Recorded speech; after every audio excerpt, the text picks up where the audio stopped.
Hey y'all, Mike with Cardboard Kingdom. Welcome back to another Disney Lorcana video. Today we're going to be discussing the top 10 most valuable cold foils in Archazia's Island. We're about 3 days post hobby store release here, and we're starting to get a decent little floor here established for a lot of these cards, and a lot of them are retaining their value incredibly well and even going up in value pretty quickly here. So with that being said, we will get into it. For those of you that are interested, we do have an expected value of the booster box of about $140 right now. So if you can get it below that, then in theory you should come out okay. Obviously there's highs and lows to that. I've opened a box where I've gotten 7 legendaries and an enchanted. That box is going to be 5x what it cost me to buy. You have some boxes where people are only getting 3 legendaries. They're not the top tier ones, and they're still coming out in the red a little bit despite getting a good price on the box. So keep that in mind. That does look at traditional pull rates. It only counts cards that are 35 cents and higher. So right now we're sitting around $140 for the expected value of the box.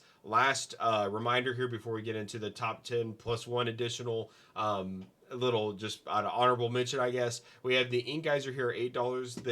That is number 11, so it's kind of an honorable mention. In the same vein, the most valuable common, which didn't make the list but is worth mentioning, is the Bell Apprentice Inventor. The one, well, technically 3-drop that you can play on turn 1, 3/3 Sapphire card.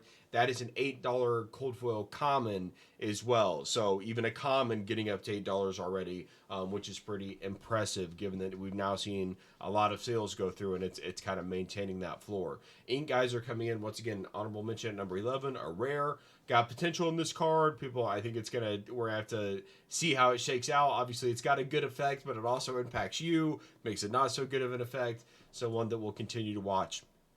Sapphire Coil, kind of the talk of the town, an uncommon that is closing in on $10 for a near mint version, near mint cold foil, that is. Another thing worth mentioning, the cold foils have apparently, people have gotten a lot of poor quality cold foils. A lot of, we're talking like 90s Watsy, hollow scratches type stuff, hollow lines. There's a lot of, it seems like there's a lot of QA issues going on with this set. Honestly, probably not that surprising given the fact it's the first time they've done this full card foiling. So I can't be surprised. I will say, admittedly, the batch that we got at my LGS were crisp. I don't have really any lines.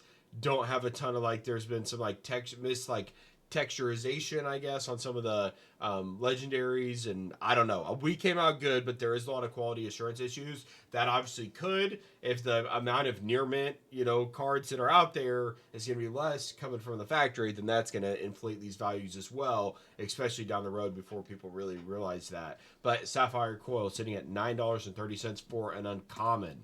Another uncommon here, Giant Cobra, $9.75. This goes back to the video that I made on Friday. I just had a feeling that these cold foils were really going to run, especially the ones that were going to become meta. This card was available for a couple bucks at the time, and now it is closing in on $10 with a ton of sales volume. So another uncommon there that's getting close to $10 already off the back of the opening weekend. Now we have Mickey Mouse getting into our first legendary, sitting at $11.27. First lowest value legendary here. Not the lowest value legendary overall, lowest value legendary on this list. We then have Aurora Waking Beauty for $11.74 for the lowest verified seller, coming in at number 7.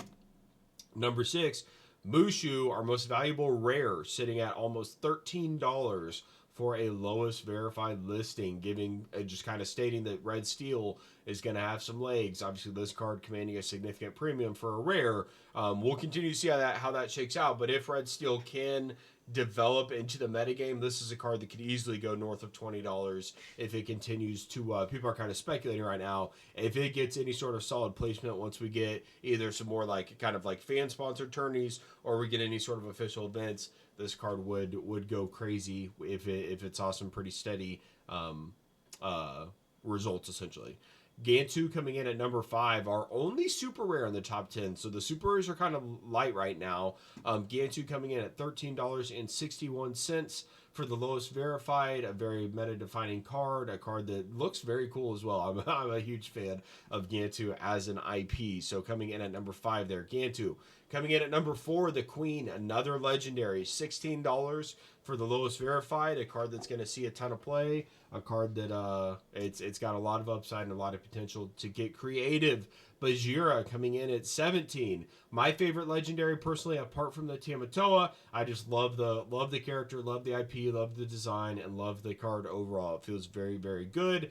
$17 for the lowest verified for a cold foil Bajira. And then finishing up with our top two here, guys, the last two cards. This is where we see a huge spike. So Scrooge McDuck here, there was a tournament down in Florida, for those of you who were unaware, and it was dominated by Blue Steel. And item decks were running rampant, which I've seen a lot of complaints. I think it's fun how the meta's like kind of shifting. Like not everyone's just playing like red, blue, or aggro. Those were kind of the two. We now have some items in the fold and whatnot. I think it's gonna be fun. I've noticed that people are so quick to overreact of like, this meta's chalked, like this is GG. Like there's cards to counter these meta decks. You just have to get creative. Everyone is so damn quick to quit. I just laugh. It's like, all right, I guess the game's over. No need to play. It's been out for 3 days. It's solved. Like, sorry about that. It's absolutely mind-boggling how quick some of these like hardcore people are to just give in. Like, get creative, get the lab. Quit complaining. But nevertheless, Scrooge McDuck, $60 for a lowest verified listing. This card was not $60 a couple of days ago. It is now $60. People are very, very fond of this card. It is running wild for a $60 legendary. Last but not least, the GOAT of the set, the chase of all chases, Tamatoa, $91 for the lowest verified listing.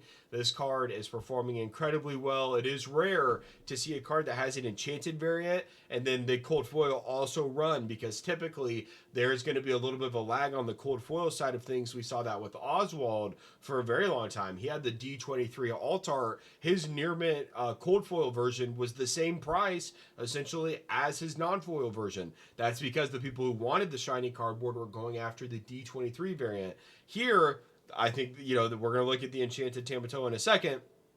This whole card is running right. It's the best card in the set, and the market is bearing that out. But we even see a significant premium on the cold foil coming in at $91, which is very, very significant. Some other cards that are seeing some good traction, guys, is Strength of a Raging Fire, a card that is done very, very well over the last couple months, I would say. Dating back to December, you can see it's just kind of a steady trend of up and to the right. Lowest on the market right now is essentially $18. And then if you want to get a cold foil near mint copy of the card, you're looking at $26. If you want to go verified, you're looking at $32.50. So another card that is running incredibly hot right now. Strength of a Raging Fire, cold foil, from probably the least printed set in existence, Rise of the Floodborn. I'm going to continue to see this card do good things. And then I mentioned it earlier, Oswald had a great showing at the tournament in Florida. There was a lot of competitive players there. It was the casters did an amazing job. It was very well put on. And Oswald was there. It was funny. Oswald got a lot of representation, and the decks made good runs. Kind of fell flat in the end in some cases. But this card is seeing significant growth here. Lowest D23 variant of this card is sitting at $121, which kind of speaks to the run up of this card and the performance of the card. If we look at just the traditional legendary of the set, you can see the significant rise. We were talking about a card that was $6 to $7, now up at $25, $26. Lowest verified 100. That'd be something. $27. And this goes back to a video I made last week. If you feel like there are cards that, if like one small tweak to the meta comes, we're going to see a significant run up on some of these cards, this would be, where you make your plays if you are tuned into the meta. I personally am not tuned into the meta enough to make these plays. I prefer the shiny variants. Give me the enchanteds, give me the promos, etc., etc. But if you are a player and you're locked in, these are the things, whether it's the dock, buying all the cold foils up before he rockets up, Strength of a Raging Fire, Oswald, etc., etc. We're starting to see a lot of cards run as the meta shifts. And so if you made those bets, it's time to see if they paid off or not. We're going to take a look at Archazia Island as a set overall here, just to look at the enchanteds, and then we will get out of here. Tamatoa has gone up since our video on Friday. I was hoping that he wouldn't, but I said I was not going to be surprised if he did. We are currently sitting at a $300 floor for the crab, and you can see plenty of sales here in the first couple days, so he's probably going to stay above that, to be completely honest. If he gets anywhere near the 275 250 mark, there's probably a line of us ready to buy him. Aurora obviously has came down from her $400 floor down to about $180, which I think is a really good price for her. The artwork is amazing. She's a princess. I think she's going to do very well. And then we kind of go down from there. It looks like the cheapest enchanted is it Restoring Atlantis at 43.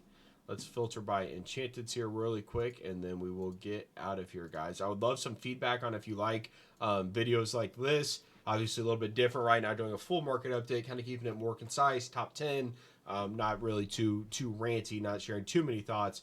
Lowest enchanted is Restoring Atlantis, which I pulled. I love the arts on that card, so I love that card at $43. But the enchanteds in this set definitely, I think, are going to hold pretty strong. And, you know, obviously with Tamatoa leading the charge there across all fronts, doing very, very well from a price standpoint. I want to look at the Tamatoa Legendary, and then we'll get out of here. $65 floor for the base copy, or actually $67 floor if you're going verified. You're looking at almost $70, and obviously we know the cold foil is sitting at $91. All sorts of price action. Even just this morning, you always have kind of a full above the fold line here of sales in the $65 range. So a card that is definitely going to be in a lot of decks. You're going to see it at your locals. You're going to see it at any upcoming events. Definitely going to be the card of the set. And that enchanted, man, this thing is just, it's too good. It is too good. You couldn't pay me $500 for this thing. It ain't going nowhere. Love the card to death. So with that being said, guys, that is going to be it for today's video. Thank you very much for watching. If you enjoyed this content, please like, comment, subscribe, all the things. Really trying to put some more time into this and take it a little bit more serious. I've been kind of using it as just a place to get my thoughts out, but I'm trying to learn to edit and do some of the cool stuff that a lot of the big guys use. So with that being said, thank you very much. All feedback is welcome, and we will be back with another video soon. Thanks, guys. Bye.